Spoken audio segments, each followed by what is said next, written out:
America और Iran के बीच Switzerland में चल रही उच्च स्तरीय वार्ता का पहला दिन समाप्त हो गया है, लेकिन दोनों पक्षों के बीच कई महत्वपूर्ण मुद्दों पर मतभेद अब भी बने हुए हैं। बैठक में क्या रहा, किन बातों पर बात नहीं बन पाई और किस पर बन पाई, इस रिपोर्ट में दिखाएंगे। नमस्कार, मैं हूं आपके साथ ममता तिवारी और आप देख रहे हैं न्यूज़ 18 का डिजिटल प्लेटफॉर्म। अमेरिकी अधिकारियों के अनुसार बातचीत जारी है और इसके रात भर चलने की संभावना है। हालांकि ईरानी सूत्रों का कहना है कि वार्ता की रफ्तार धीमी पड़ गई है, लेकिन बातचीत पूरी तरह टूटी नहीं है। तनाव तब और बढ़ गया जब अमेरिकी राष्ट्रपति डोनाल्ड ट्रंप ने एक टीवी इंटरव्यू में ईरान को कड़ी चेतावनी दी है।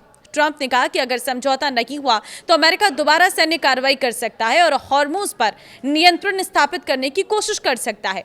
उनके इस बयान से ईरानी प्रतिनिधिमंडल में नाराजगी देखी गई है।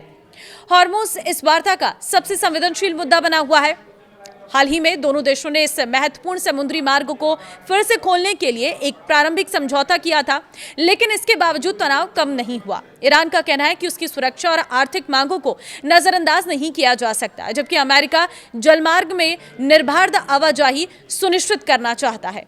लेबनान का संघर्ष भी बातचीत में बड़ी बाधा बना हुआ है। ईरान ने साफ कर दिया है कि जब तक लेबनान में इजरायली हमले नहीं रुकते हैं, तब तक वार्ता में ठोस प्रगति मुश्किल होगी।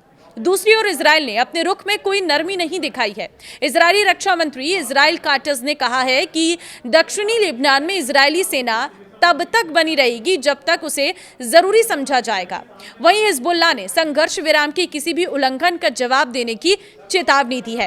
पहले दिन की वार्ता में लेबनान की स्थिति, हॉर्मुज और क्षेत्रीय सुरक्षा जैसे मुद्दों पर चर्चा हुई। ईरानी प्रतिनिधिमंडल के मुताबिक बातचीत में कतर में जमी ईरानी संपत्तियों की वापसी और तेल निर्यात से जुड़े प्रतिबंधों में अस्थायी राहत पर भी विचार किया गया।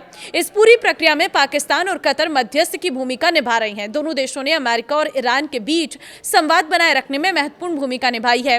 हालांकि वार्ता जारी है, लेकिन परमाणु कार्यक्रम, क्षेत्रीय संघर्ष, प्रतिबंधों में राहत और सुरक्षा संबंधी मुद्दों पर गहरे मतभेद ये संकेत देते हैं कि अंतिम और व्यापक समझौते तक पहुंचना अभी भी आसान नहीं होगा।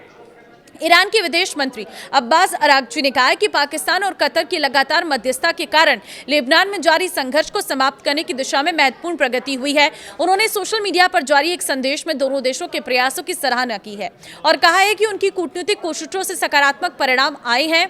और अरागची ने कहा है उनके मुताबिक बातचीत के दौरान कई महत्वपूर्ण मुद्दों पर सहमति बनी है। उन्होंने दावा किया है कि ईरान के तेल और पेट्रोलियम उत्पाद के निर्यात पर लगी बाधाओं में राहत दी गई है। इसके अलावा कुछ आर्थिक प्रतिबंधों में भी ढील मिली है, जिससे ईरान को अंतर्राष्ट्रीय व्यापार में मदद मिल सकती है। उन्होंने ये भी कहा है कि ईरान की कुछ जमी हुई विदेशी संपत्तियां जारी करने की प्रक्रिया शुरू हो गई है। ईरानी विदेश मंत्री ने बताया कि देश के पुनर्निर्माण और विकास के लिए एक बड़े कार्यक्रम की शुरुआत भी की गई है, जिससे अर्थव्यवस्था को मजबूती मिलने की उम्मीद है। तो फिलहाल बातचीत की मेज अभी भी तैयार है। लगातार वार्ताओं का दौर लगातार जारी है। पहली रात बीत चुकी है, लेकिन अभी कई रातें और बीतनी है, क्योंकि अभी भी मेज पर बातचीत चल रही है। लेकिन किसी भी तरह का अगर कोई बयानबाजी ना हो तो कहीं ना कहीं कोई सार्थक चर्चा हो सकती है और कुछ मुद्दों पर बात बन सकती है। लेकिन जैसे ही मेज पर बातें होती हैं तो कुछ ना कुछ बयान अमेरिकी राष्ट्रपति डोनाल्ड ट्रंप देते हैं, जिससे ईरानी प्रतिनिधिमंडल का गुस्सा बढ़ जाता है और फिर बातचीत सही होने के बजाय बिगड़ती चली जाती है। अब देखना होगा कि युद्ध की समाप्ति के लिए क्या बातचीत जम पाती है या नहीं, या फिर अभी इसी तरह से आगे युद्ध बढ़ता जाएगा और दुनिया को इससे नुकसान होता जाएगा। आपको क्या लग रहा है, कहां पर नहीं बन रही है बात और किसको शांत रहने की जरूरत है? मुझे कमेंट में अपनी राय जरूर दें। नमस्कार।